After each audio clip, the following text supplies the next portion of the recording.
Well, YouTubers, I have got a mess here at the loom. I'm unweaving.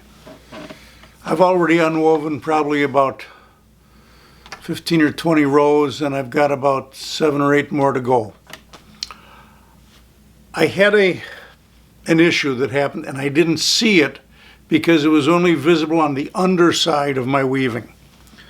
And the issue, and I'm going to try and show you this a little better in a second, but I want to explain it first. One of the plastic screws that holds the upper and lower lambs, particularly in this case, one of the lower lambs, one of those plastic screws and nuts that holds them together came undone. And I didn't realize it as I was just weaving away, not thinking about that the underside might not look right. So I wove about 3 inches, it seemed like that at least, where one of the shafts for this pattern wasn't weaving at all. The threads were just hanging underneath the weaving. So I'm unweaving everything that I did from the point where that happened. I want to get back to where everything is good, and then I will start reweaving it with that shaft put back in place. So I'm going to take the camera off the tripod and go down and try to point out to you what happened. And especially for Duet Spring 1 weavers who may be watching this, pay attention to those little plastic nuts and bolts, or nuts and screws. I usually do that when I'm setting things up, but I didn't happen to see it this time, and I got hit. So let's go underneath the loom and see what happened. Okay, so here we are under the loom. These 1, 2, 3, 4, 5, 6 shafts here are locked in position because I'm not weaving with them. I am weaving with the first 6 shafts, so let's see. They're harder to see because this chunk of wood's in the way, but behind here is 1, 2, 3, 4, 5, and 6. And I believe it was shaft 3 that fell. This is going to be the easiest one to see, though. Can you see? This isn't focusing real well. Right here there's a white piece, and here's kind of a nut or a bolt. This is a screw basically, and by turning that white piece right there inside the black, you can adjust the tension just a little bit by doing this. So right now I've adjusted it so almost nothing of this screw here is sticking out, but by turning it the other way, can you see right here on top it's gone up a little bit compared to all these others. By turning it the other way I can tighten it. Well, just with all the rattling around, very slowly over the course of time, this came through, and that screw started to come up and up and up, and finally the whole shaft, the wooden shaft behind it, this white thing fell out. The shaft fell down and was sitting down here under the loom, and I wasn't weaving. 1 shaft's worth of stuff. 1 shaft's worth of thread, warp threads. So now I've put it back together. I probably should have done my unweaving while it was still disconnected, because now that set of threads is caught up and I'm having trouble doing my unweaving. But let's show you that part next. Okay, so since this is overshot, that means I've got a tabby and a pattern weft. You're going to have a hard time seeing this. I'm having a hard time seeing it because I'm using this black thread. So right now I need to get, I don't know if you can see the black thread on my fingers right there. I need to get that out. And I'm just taking an old darning needle because I can get in here fairly tightly with it and pick it out at the edge. And then I got to figure out which was my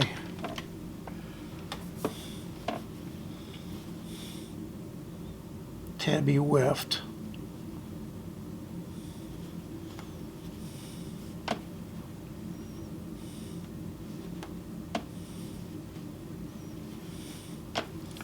So this is a real, I'm going to zoom you in a little bit more.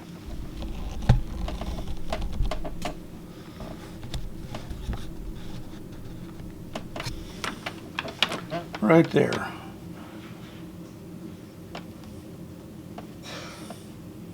Get that yellow guy out of the way. The yellow one is real easy to fix. I can see it. It's this black one that I can't see decently.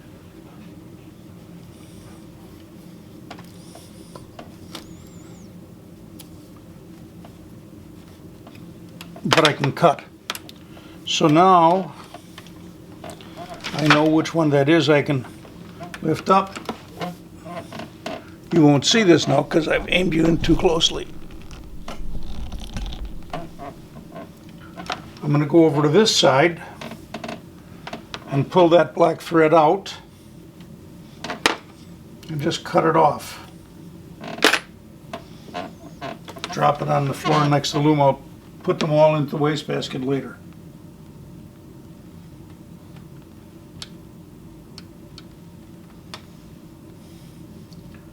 So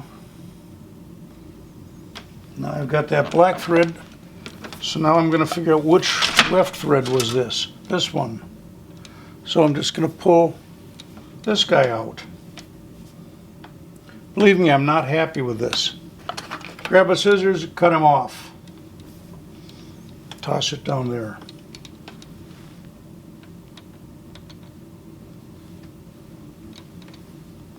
Now I've got to take out the next tabby one.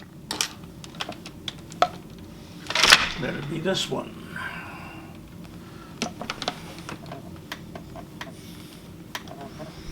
We're going to go back to this side. Take that out and snip it off.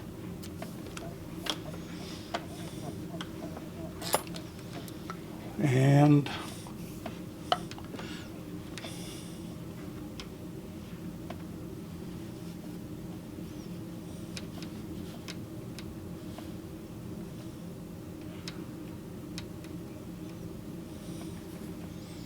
there we are. That's done. Now we'll take out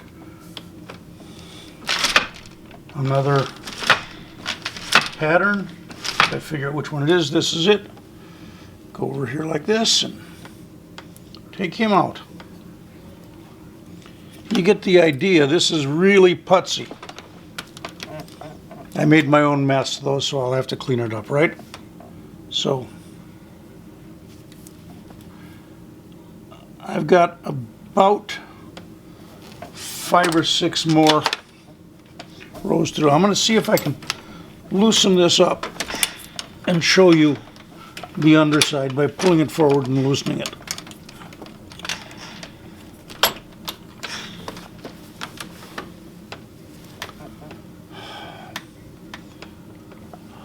Yeah.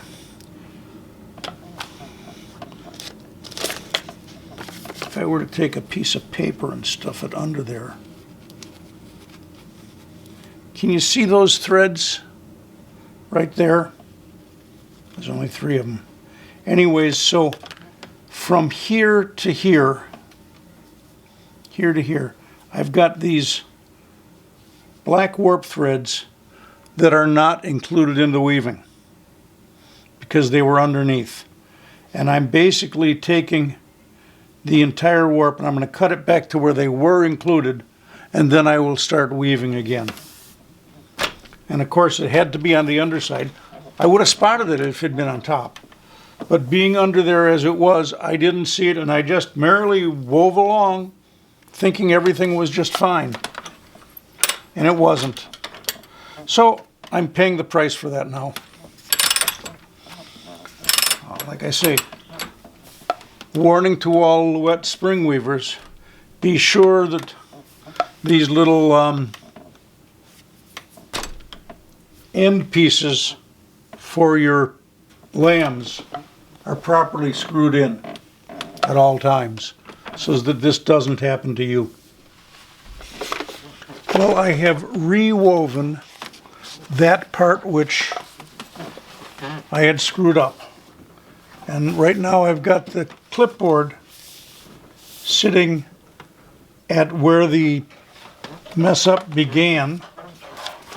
And you can see that from here to here is the reweave. Another way to look at that, light, let's get the light straight on this. Go this way.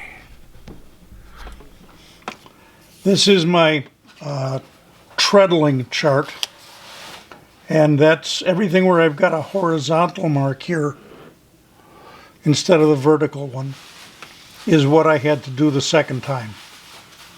So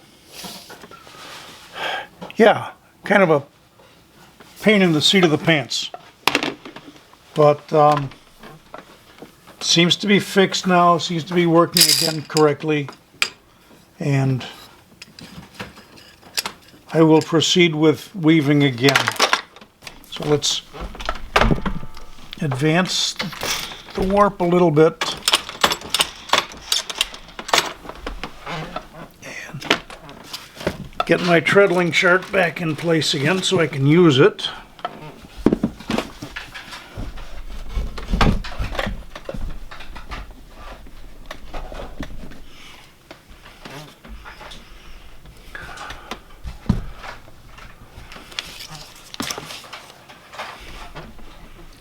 Let's see, where are we here? Zoom you out to the maximum.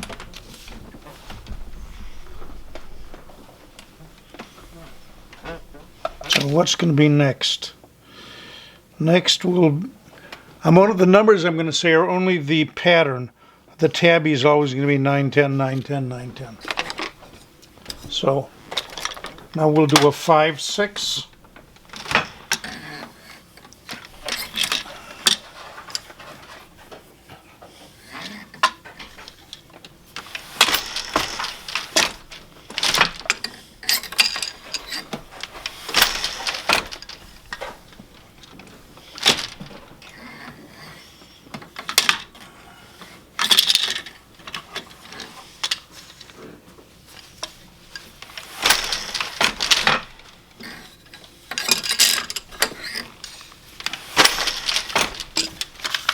And check it off, this having been done.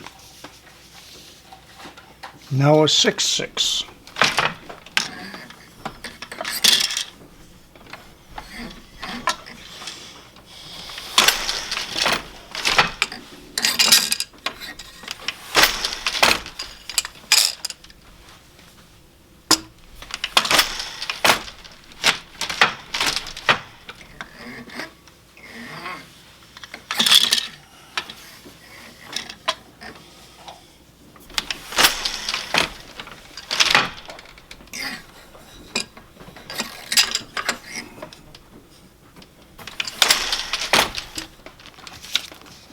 Mark that off.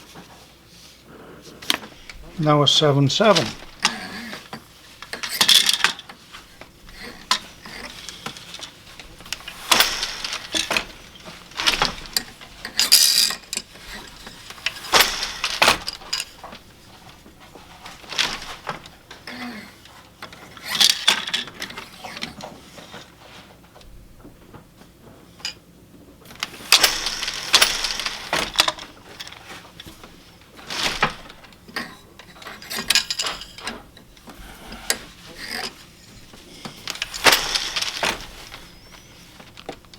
I'm running low on Tabby weft. That was the first 7/7. And now I've got a second 7/7.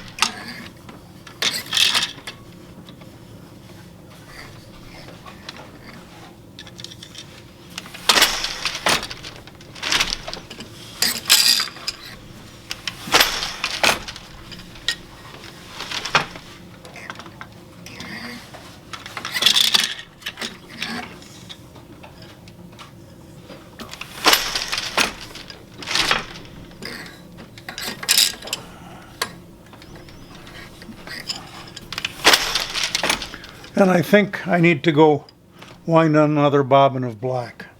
So that's it for this little bit of weaving. You notice in the earlier part of this I was using thicker pattern weft threads, and I used just a single bobbin because they were thicker.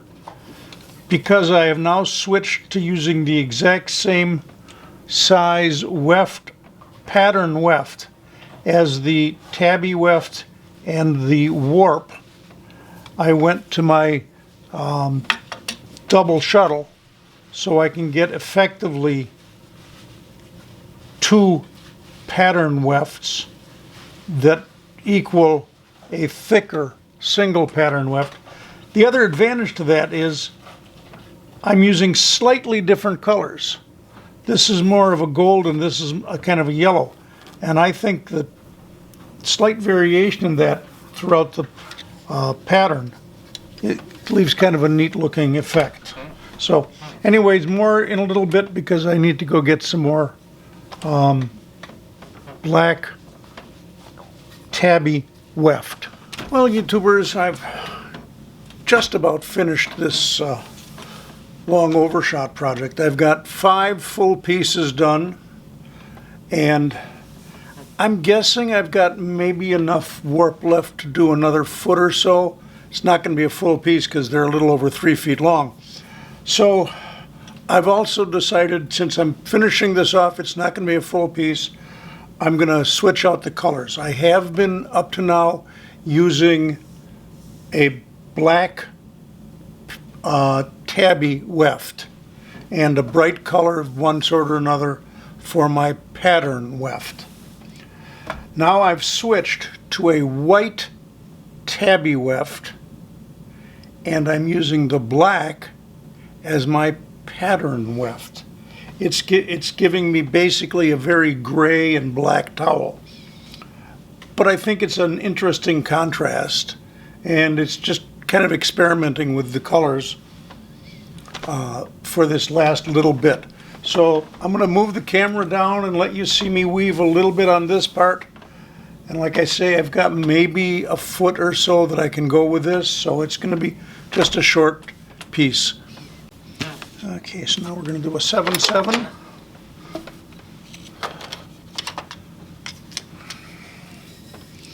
There you go, my black and white.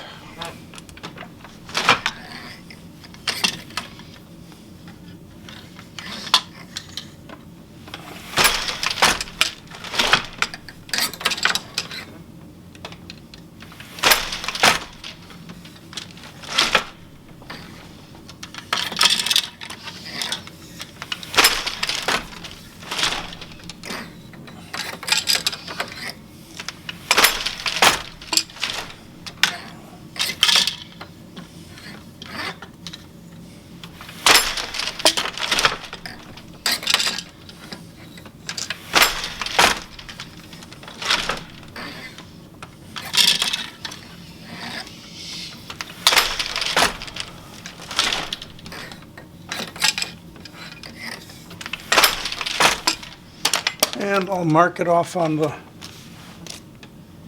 piece of paper, 6, 6, and 6.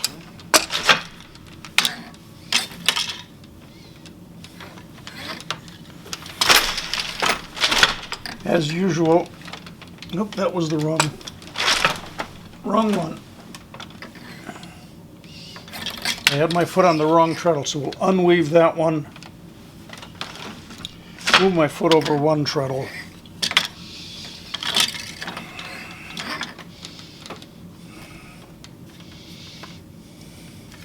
Well, as I started to say, as usual, Overshot is a slower weave because you have to change shuttles after every second, after every shot across, after every pick. So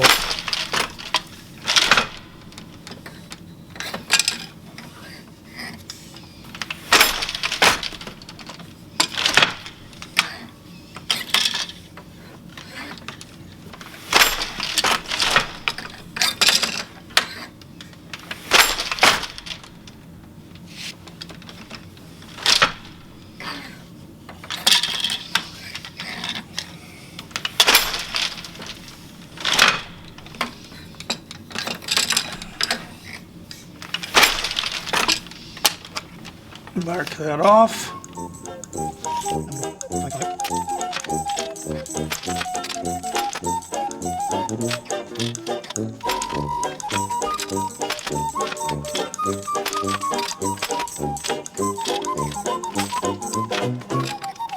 And mark off.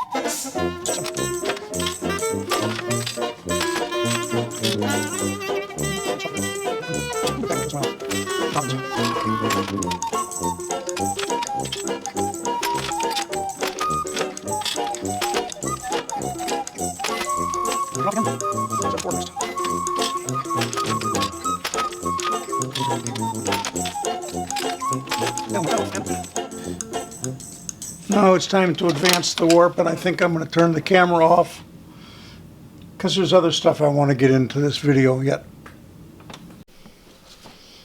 Well, gang, as you can see, there's not much left over there to work with of my warp, so it's going to be time to go back to the front and cut this off and roll it up and then sew some hems on. Okay, I'm going to loosen the tension just a little bit here. And there's my scissors. See if I can cut this all off.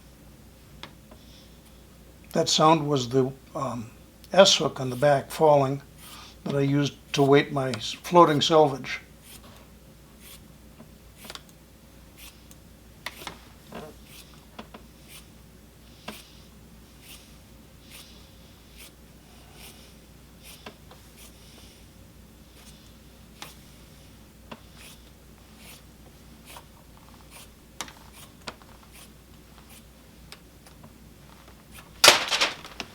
There's the other S-hook falling. I'm going to wrap it all onto one of these sticks that I use as a knee stick or whatever. Then I got to loosen this so it'll unwind. And now we just unwind the whole thing.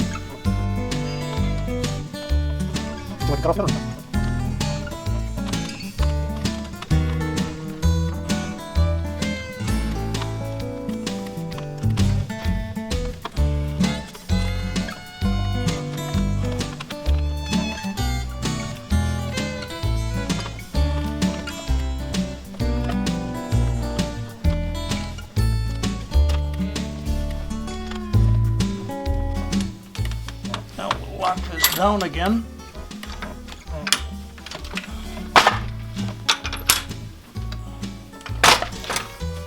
And go back in and cut it off down here.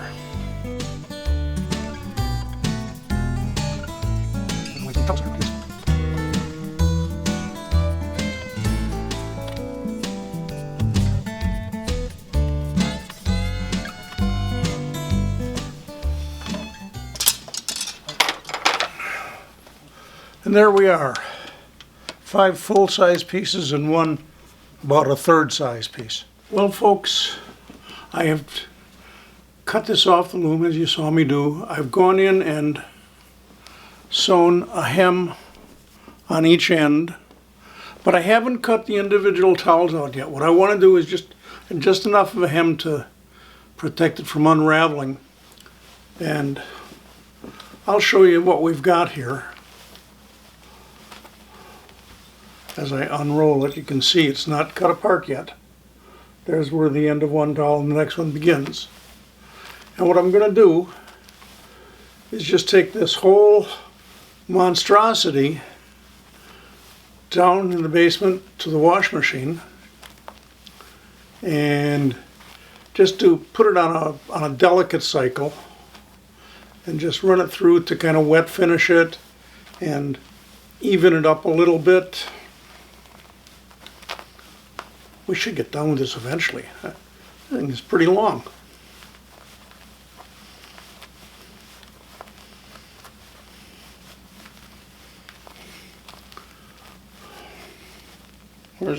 There's the end finally. Okay, so off to the wash machine. Next time I show up on video, probably be tomorrow, I will break it into the individual pieces and put hems on each of them to get them in their final form. Well, YouTubers, this project is finally finished, and I do mean finally. It took me longer than I thought it was gonna. As I've said a couple times, Overshot always seems very slow to me. I like the looks of it, but it's slow. And I just didn't work as fast as I really should have. But I finally finished.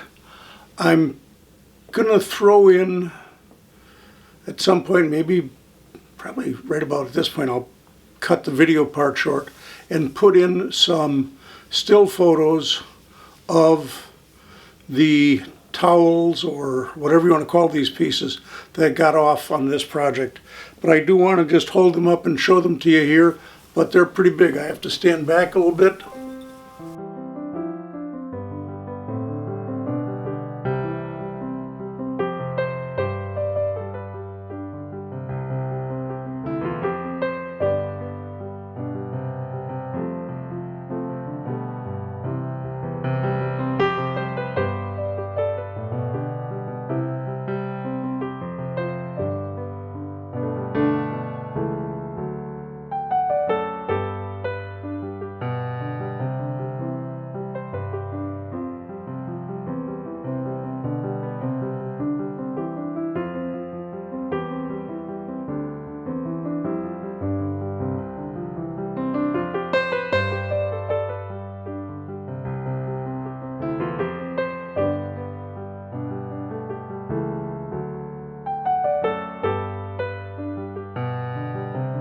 So there you go. This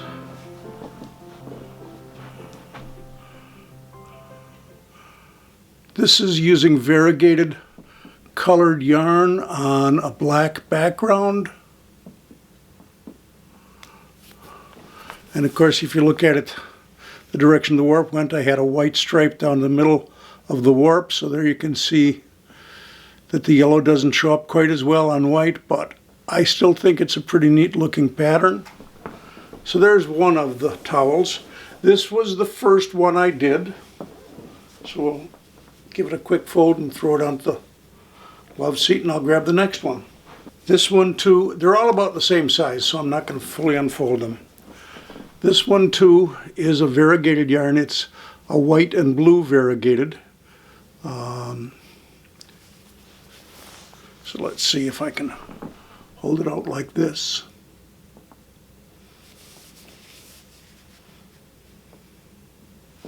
And of course, as you might expect, the back is exactly the opposite. But both look good. So there's that one. Okay, on the previous two, the pattern weft was straight cotton. Now on this one and the next one after this, where it's blue and white or rust and white, the pattern weft is a cotton linen blend. It's a new one for me using. It is 55% linen and 45% cotton. But it's pretty neat looking.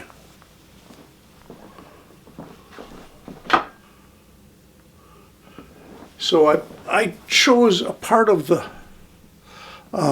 pattern to use as a border within, as you can see, where I used the white to frame sections of the blue. And again, we're looking at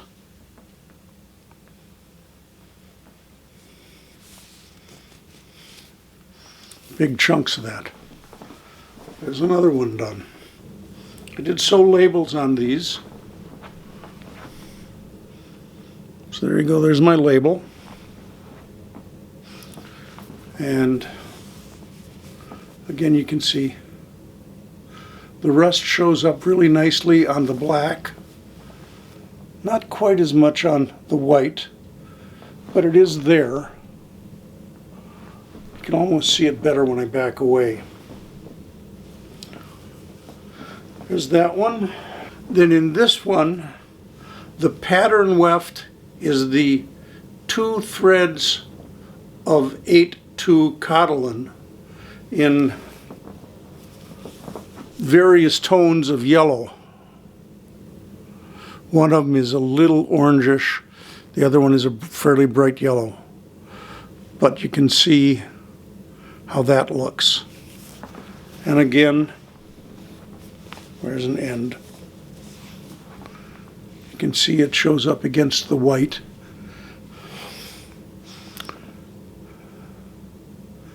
This one, I think it shows up better against the white. And again, it's only a white warp because the Tabby weft was still black. So that's a pretty neat looking one, I think. We'll do this.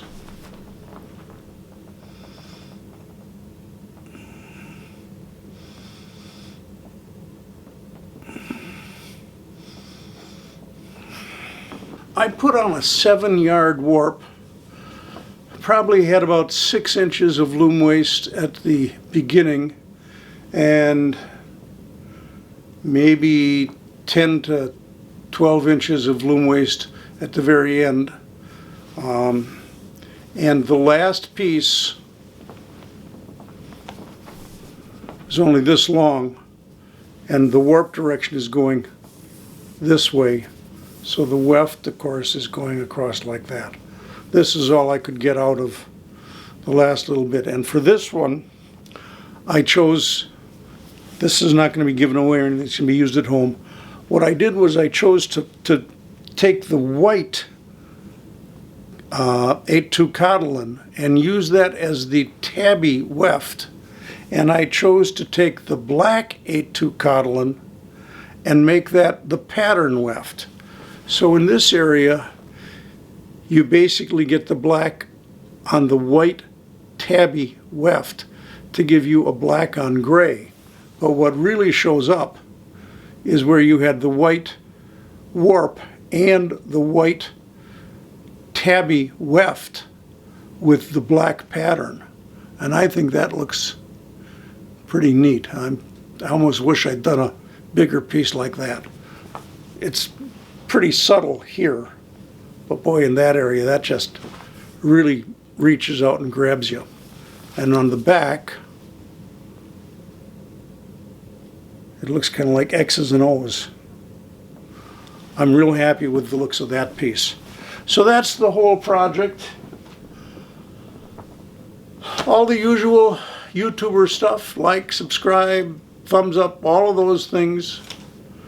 And I don't know what's next. I haven't figured out the next project at all, but it won't be too long.